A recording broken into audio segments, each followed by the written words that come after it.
Bonjour à toutes, bonjour à tous. Alors, je vais commencer par une confidence. Je suis fille de prof et j'aime bien les définitions. Donc je me plonge dans le Larousse, je cherche progrès et je lis le progrès, c'est une marche en avant. Et quand je regarde le siècle passé, au-delà de la marche en avant, je me dis que c'est carrément devenu une course. Plus vite, plus haut, plus loin.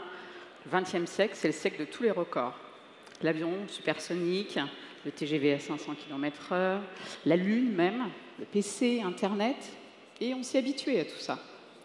On s'est peut-être même enfermé dans un progrès technologique, dans un progrès chronométrique. Il faut aller plus vite, il faut gagner du temps. Et aujourd'hui, on est un peu comme le lapin blanc d'Alice au Pays des Merveilles. Vous savez, celui qui court avec sa montre à la patte, avec toujours l'angoisse d'être en retard.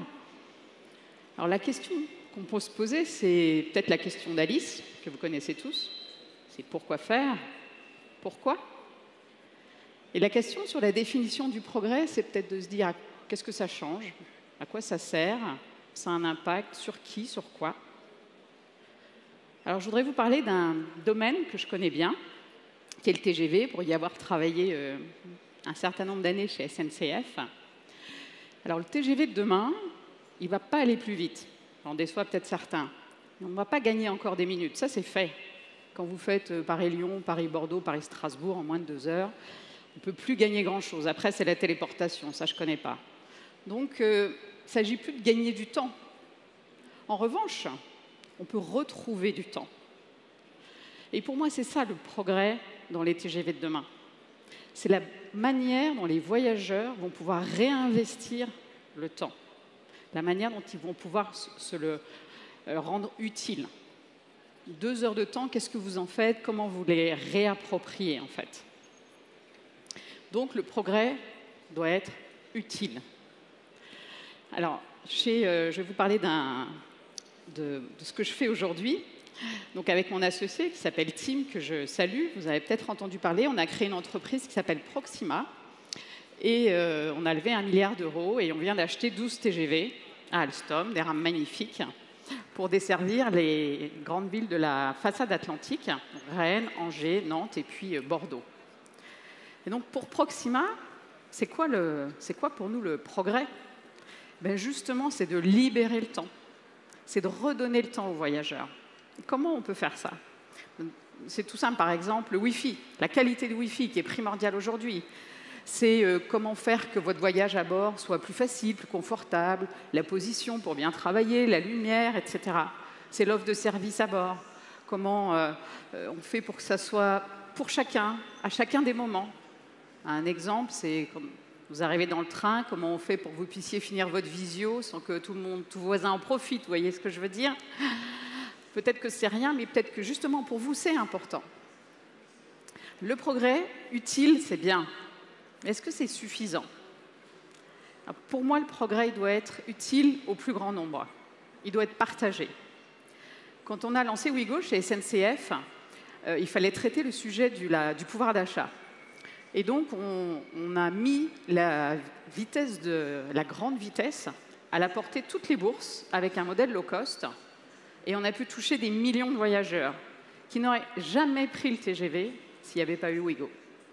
Et bien ça, pour moi, c'est un progrès. C'est une vraie marche en avant. Quand on lance Proxima, on rajoute 10 millions de places de train. Parce qu'il y a une nouvelle évolution de la société, une nouvelle demande.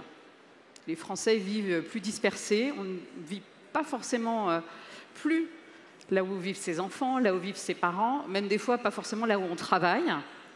Et paradoxalement, depuis le Covid, les gens ont besoin de se retrouver, de se reconnecter physiquement.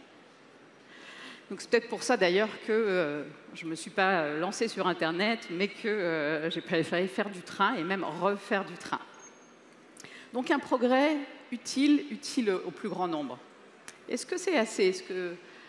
Pour moi, il manque encore quelque chose. Il manque l'impact. Pour moi, le progrès doit avoir un impact positif sur nos vies, sur nous tous, sur la planète.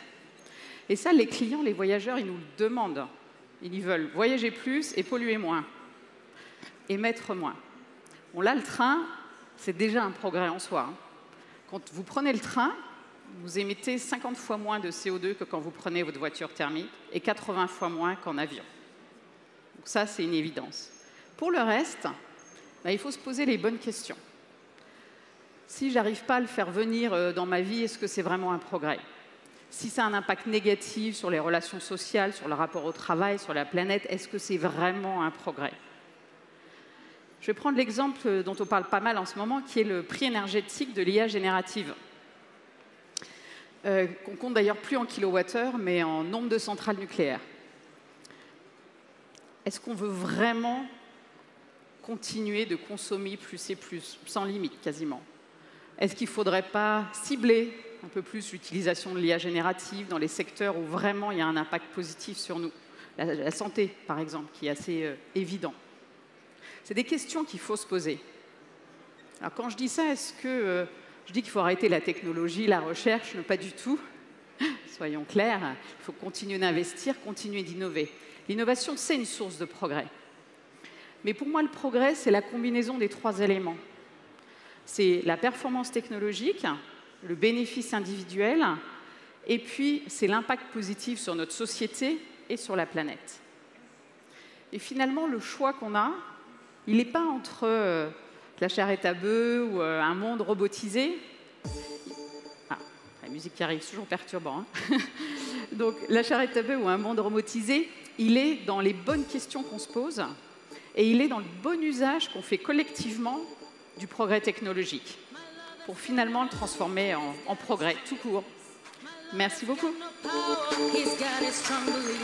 My lover's got no fame, he's got his strong beliefs. My lover's got no money, he's got his strong beliefs. One more and more.